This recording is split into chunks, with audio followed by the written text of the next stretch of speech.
እንግዲህ በኢትዮጵያ እንዲሁ በአዲስ አበባ የመኖሪያ ቤት ጉዳይ እጅግ አሳሳቢው ከዛ ደግሞ ሁሉም እንዲኖረው የሚፈልገው ጉዳይ ነው። አዎ በዓለም አቀፍ ደረጃም የተባበሩት መንግስታት ድርጅትም የሰብአዊ መብት ብሎ ካስቀመጣቸው ጉዳዮች አንዱ የመኖሪያ ቤት እንደሆነ ይታወቃል። የመኖሪያ ቤት እጥረት ግን በዓለም አቀፍ ደረጃ ከፍተኛ የሆነ አደጋ የፈጠረ ጉዳይ እንደሆነ ይታወቃል። ነገር ግን አገራት ደግሞ እንደየራሳቸው ሀገር ነባራዊ ሁኔታ ይሄን የቤት ችግር ለመቅረፍ የተለያዩ እርምጃዎችን ሲወስዱ ይታያል። አዎ እድገት ሲኖር ፍላጎት ይጨምራል። ኢትዮጵያ እያስመዘገበችው ካለው እድገት ጋር ተያይዞ የቤት ፍላጎትም እንዲሁ እየጨመረ የመጣ ነው።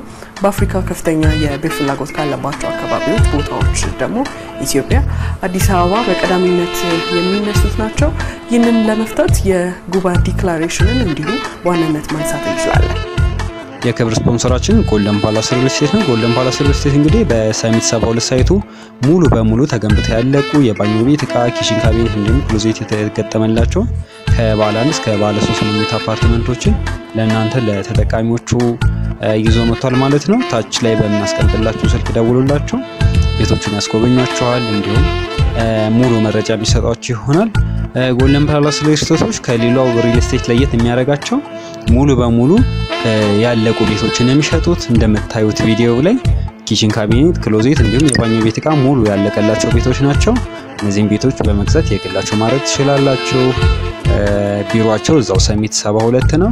እንዲሁም በተጨማሪ 22 ላይ አሁን ባለ 27 ፍሎር አፓርትመንት እየገነቡ ይገኛሉ። እዛም ሳይት ላይ የመግዛት ሀሳቡ ያላችሁ ሰዎች በዛኛም ሳይት ሄዳችሁ ማናገር ትችላላችሁ። በተመሳሳይ 22 ላይ ቢሮ አላቸው። መረጃም ከፈለጋችሁ ታች ባለው ስልክ ቁጥር ማግኘት ትችላላችሁ። በ0914 76 35 64 አሊያም ደግሞ በ0936 43 00 7 ላይ ደውላችሁ ተጨማሪ መረጃዎችን ማግኘት ትችላላችሁ። ጎልደን ፓላስ ሪል ስቴት የፕሮግራማችን የክብር ስፖንሰር ስለሆነ እናመሰግናለን።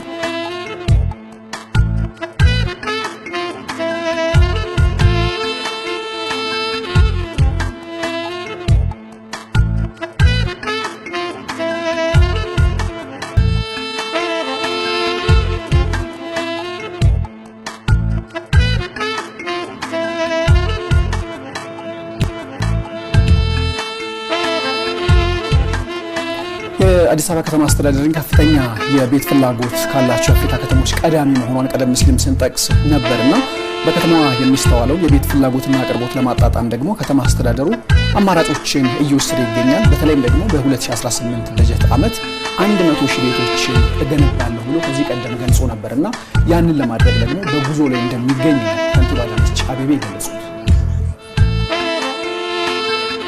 ቤት እንግዲህ አንዱ ትኩረት ያደረግንበት ስራ ነው። አዲስ አበባ የሚሰራው በርካታ ዘርፈ ብዙ መሰረተ ልማት ነው። ኮሪደር ልማት ብቻ አይደለም፣ የቤት ልማትም ልክ እንደ ኮሪደር 24/7 እየሰራ ነው ያለነው። ትልቅ ትኩረትን የሰጠነው ፕሮጀክት ነው። ምክንያቱም ከፍተኛ የቤት ፍላጎት አለ። አቅርቦትም ትኩረት ሰጠነው እንኳን ቢሆን ከፍላጎቱ ጋር የተጣጣመ እየሆነ አይደለምና በአቅርቦትና በፍላጎት መካከል ያለውን ልዩነት ለማጥበብ ብዙ ትኩረት ሰጥተናል።